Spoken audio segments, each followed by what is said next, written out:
વિદ્યાર્થી મિત્રો, આગળના લેક્ચરમાં આપણે 8મા દાખલા સુધી પહોંચ્યા. આજે 9, 10 અને 11. આજનો 9મો દાખલો છે આપણો. મુકેશ, ધવલ અને વિનોદ એક પેઢીના ભાગીદારો છે. તેઓ મૂડીનું પ્રમાણ 4:2:3 જે મૂડીનું પ્રમાણ છે. મુકેશને નફામાંથી ઓછામાં ઓછા 35,000 મળશે. એટલે એક આપણા માટે મુદ્દો છે. મુકેશને ઓછામાં ઓછા 35,000 મળશે એવી ખાતરી ધવલ અને વિનોદે આપી. એટલે બંને જણે આપી. બરાબર. પેઢીના વર્ષનો નફો 90,000 આપ્યો છે. પેઢીનો નફો 90,000. હવે તમે રકમમાં જોયું છે તો તમને મૂડીનું પ્રમાણ આપ્યું, નફા નુકસાનનું પ્રમાણ ના આપ્યું. નફા નુકસાનનું પ્રમાણ ના આપ્યું હોય તો નાનું પ્રમાણ સરખે હિસ્સે થઈ જાય.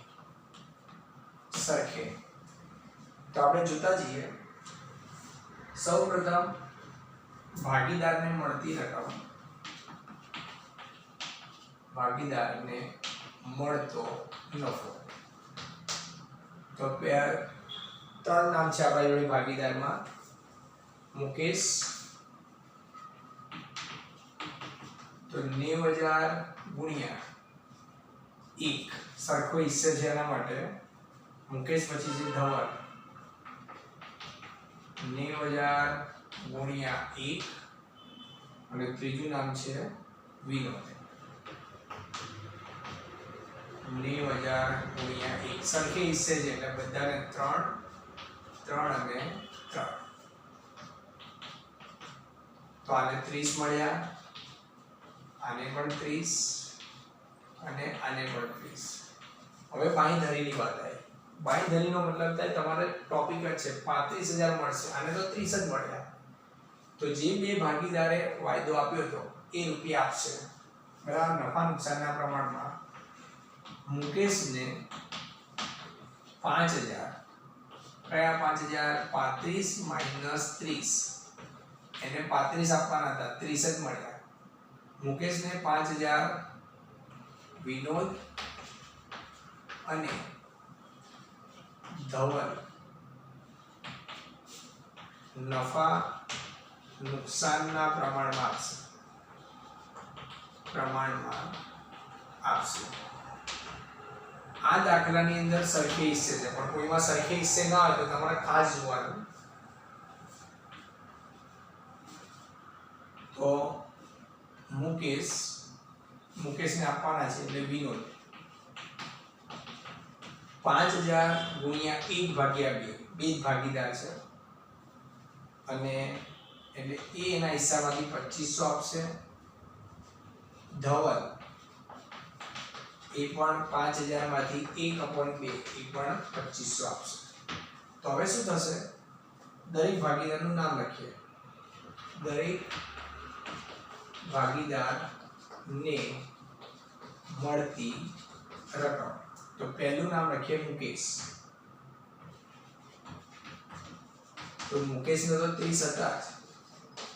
બીજા બંને આપ્યા 2500 એટલે આના થઈ ગયા 35,000. બીજું નામ છે વિનોદ. વિનોદના 30 હતા પણ એમાંથી 2500 ઓછા થશે એટલે અહીંયા આવશે 27,500. ત્રીજું નામ છે ધવલ, 30,000. એમાંથી પણ 2500 ઓછા કરો એટલે એને મળશે 27,500. અને જોઈ લેવાનું ટોટલ તો 90 થવું જોઈએ, વધે નહીં. આ રીતે જે વાયદો હતો પેલા રેગ્યુલર પ્રમાણ વહેંચો, કેટલા ઘટે છે એમનું પ્રમાણ 1 જેમ 1 એટલે 1/2 લખ્યા. અહીંયા 3 છે પણ અહીંયા બે ભાગીદારે બાંયધરી આપી હતી. પછી દરેકમાં જેને આપવાના એમાં પ્લસ કરો, જેના છે માઈનસ કરો. દાખલા નંબર 10. રઘુવીરની આખરની મૂડી 80,000, જેમાં ચાલુ વર્ષનો ઉપાડ 12,500, 17,800 નફો છે. શરૂઆતની મૂડી શોધવાની છે. તો આપણે જાણીએ છીએ ચેપ્ટર નંબર 11 ની અંદર વાર્ષિક હિસાબ ભણી ગયા. એમાં તમે પાકા સરેરાશ મૂડી દેવા બાજુ આઉટ ફોર્મેટ બનાવતા હતા કે શરૂની મૂડી પ્લસ ચોખ્ખો નફો, એમાંથી ઉપાડ બાદ કરતા હતા અને જે રકમ બહાર જાય એને આખરની મૂડી કહેતા હતા. તો આ મુદ્દો અહીંયા ફેરવી દેવાનો. ફેરવી દેવાનો એનો મતલબ આપણાને શોધવાની છે શરૂઆતની મૂડી, આની શોધખોળ કરવાની છે. તો શરૂઆતની મૂડી શોધવા માટે આ ફોર્મેટ આખું ફેરવી દેવાનું. કઈ રીતે? આખરની મૂડી પહેલા લખવાની, જે માઈનસ છે એને પ્લસની નિશાની સાથે આપો ઉપાડ, જે પ્લસ છે એને માઈનસની નિશાની સાથે આપો ચોખ્ખો નફો, અને જે વધશે એને કહેવાય શરૂની મૂડી. આ રીતે. તો રકમની અંદર જોઈએ, રકમ આપણે જોતા જઈએ. રઘુવીરની આખરની મૂડી 80000 એટલે અહીંયા 80000 લખવાના, પછી નિશાની પ્લસ. ત્યાર પછી તમને ચાલુ વર્ષનો ઉપાડ આપ્યો છે 12500. આ રીતે 80 માં 12500 ઉમેરો એટલે જવાબ આવે 92500. એની અંદરથી નફો 17800 માઈનસ કરવાનો, 17800.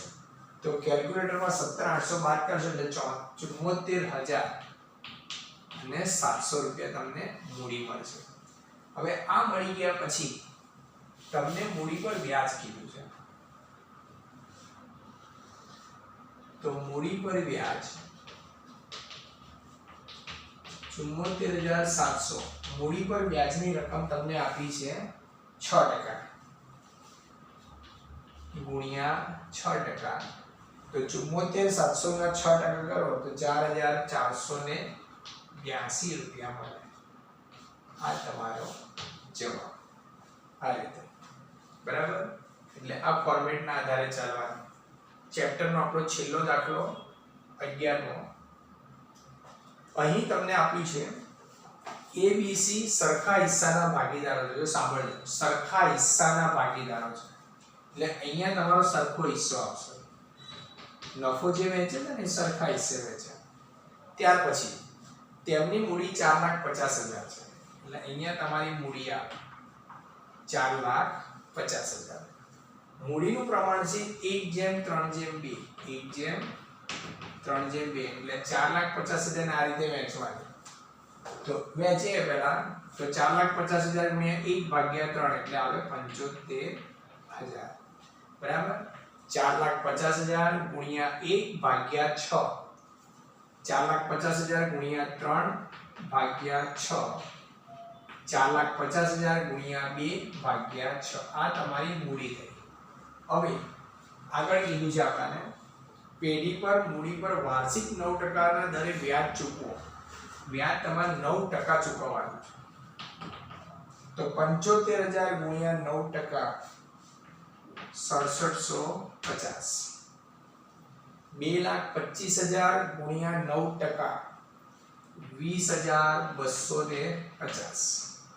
અને ત્રીજું આપણા માટે 1,50,000 ના 9% 13,500.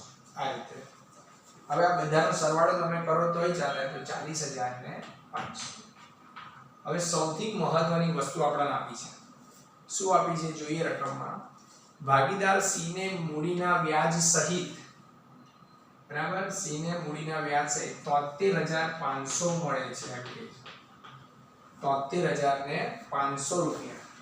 એટલે આને આપી દીધું મૂડીના વ્યાજ સહિત, એનો મતલબ નફો એને મળી ગયો. 73,500 માંથી 13,500 બાદ કરો એટલે આપણને અહીંયા જવાબ મળશે. 73,500 માંથી આ જાય તો જવાબ કેટલો થયો? 60,000. અને નફો છે, નફો બધાને કેવી રીતે વહેંચવાનો હતો? સરખે હિસ્સે. જો આને 60 મળે તો આને પણ 60 મળે, આને પણ 60 મળે. બરાબર? અહીંયા થઈ જાય 1,80,000 અને એનો સરવાળો થશે 2,20,500. તમે આ ના કરો તો પણ ચાલે. આપણે મહત્વના મુદ્દા પર આનો સરવાળો 66,750 80,250 રૂપિયા મળે. તો રકમમાં પૂછ્યું છે A અને B ને મળતી રકમ A ને કુલ 66,750 મળે, B ને 80, 200 ને બી ને કુલ 80 250 મળે આ રીતે એટલે અહીંથી શોધ્યું આપણે બરાબર આ રીતે 11 દાખલા આપણા પૂરા થયા થેન્ક યુ